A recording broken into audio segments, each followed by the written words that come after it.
పాకిస్తాన్లో ఉగ్రదాడులు అయితే యథావిధిగా జరిగిపోతున్నాయి అన్నారు. ఇప్పుడు పాకిస్తాన్ భాషలో చెప్పాలంటే స్వతంత్ర పోరాటం పాకిస్తాన్లో చేస్తుంది. ఎందుకంటే మన దేశంలో ఏదన్నా అల్లకల్లోలం చేస్తే విధ్వంసాలు సృష్టిస్తే ఏమంటుంది, కాశ్మీరీ స్వతంత్ర సమరయోధుల పోరాటం అది మేము వాళ్ళకి నైతిక మద్దతు ఇస్తున్నామని చెప్తుంది దరిద్రపు దేశం. ఇప్పుడు వాళ్ళ దేశంలో వాళ్ళ విషయంలో మనం ఆ మాట అంటలేదే.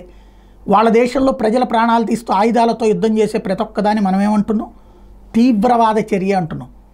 ఇప్పుడు అక్కడ అలాంటి తీవ్రవాద చర్యలు అంటే తను పుట్టించి పెంచిన తీవ్రవాదం ఇప్పుడు తననే వెన్నాడుతున్నటువంటి వేళ జరుగుతున్నటువంటి ఘాతుకం.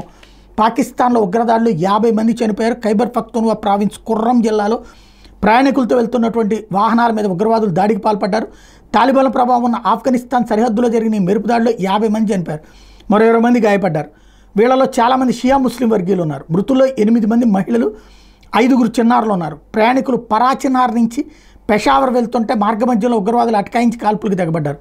స్థానిక మీడియా కథనాల ప్రకారం ఆ సమయంలో దాదాపు 200 వాహనాలు ఆ మార్గంలో వెళ్తున్నాయి.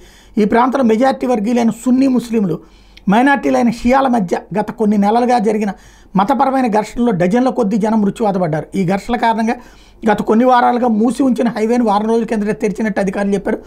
అమాయక పౌరులు లక్ష్యంగా చేసుకోవడం దారుణమని పాకిస్తాన్ అధ్యక్షుడు ఆసిఫ్ అలీ జర్దారీ, ప్రధానమంత్రి షహబాజ్ షరీఫ్ ఉగ్రవాదుల దాడులను తీవ్రంగా ఖండించారు. ఇక్కడ భారతదేశంలో హిందూ మధ్యన చిచ్చు పెట్టే హిందువుల మీద ముస్లింలను రెచ్చగొడుతుంటే అక్కడ చివరికి ముస్లింలను 2 వర్గాల మధ్య సమరక్యంతకు మార్చుకున్నారు. చెరపకురా చేయమంటారు. ఎప్పటికన్నా ఆ దరిద్రులకు బుద్ధి వస్తే బాగుంటుంది.